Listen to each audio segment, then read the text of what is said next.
It's a lovely sunny morning and ideal, I thought, for looking at the ferns we have growing in these planters. You might ask, well, how do ferns grow in planters which could potentially end up quite dry? And I think the answer is that given certain conditions, as you can see, they absolutely thrive. These ferns are all looking very established and looking very, very settled in this particular long masonry planter. So this larger variety being the male fern, we have two other varieties. This second one is the Alpine wood fern.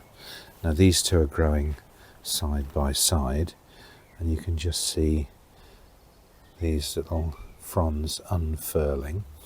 And if you look down here, you can see there's one again unfurling. And about 2 months ago I cut all these ferns back right down to their sort of root stump, if you like. And some people say to do that at the end of winter, but we like to have a little bit of greenery in this bed over winter. So I did it in the spring, and these started to come back really, really well. I'd say about 4 to 6 weeks later, maybe about 4 weeks later. And yeah, here is the result with this absolutely prolific growth, and it looks so vibrant and green and healthy. So yeah, the Alpine fern is also growing extremely well next door. And then we have a third type of fern, which is a maidenhair fern. And this is a very delicate little fern. These also I cut back, and here's a little one just sprouting now, and yeah, it's growing in amongst a little self-seeded beech there, copper beech, which has come from the tree in our neighbour's garden.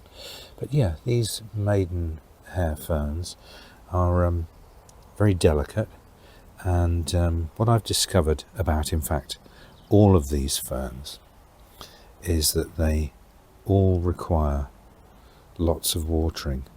Now, I thought that actually a fern would grow like it does in the wild, with quite dry soil, perhaps, with a lot of the moisture taken up in the woodland. But in a bed like this, I've discovered that actually watering is the key.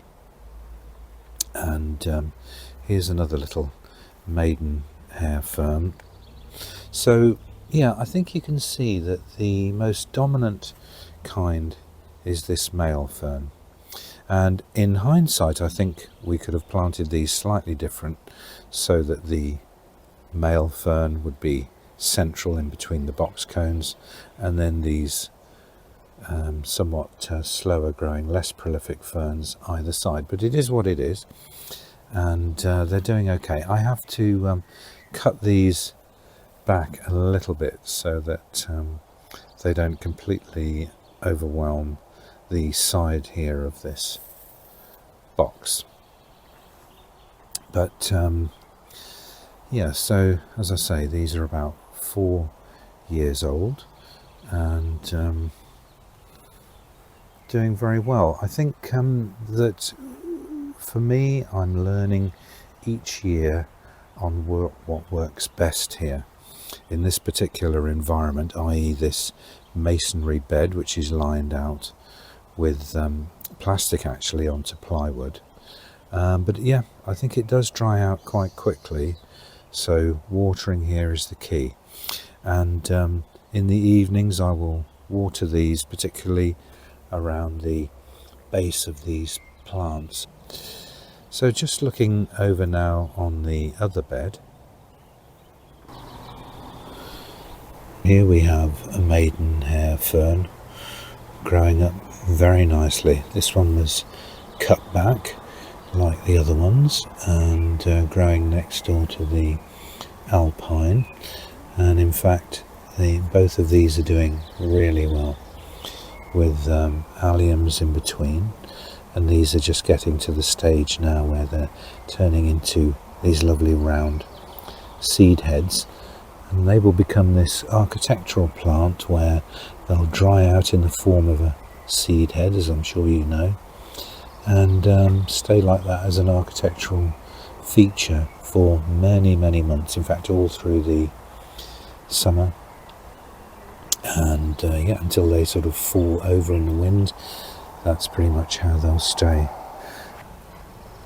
And so here they are growing all together, this maidenhair fern, this Alpine fern and the male fern, all growing nicely side by side, with the box cones as well interspersed in between them. And so I'm sure you'll agree that these look absolutely lovely in this planter, and we're very pleased that we chose these particular plants, because I think in summary it's a evergreen bed, and which I think is very desirable in terms of what we want, and it's a lovely show of plants, and especially at this time of year where the ferns are looking so green and vibrant.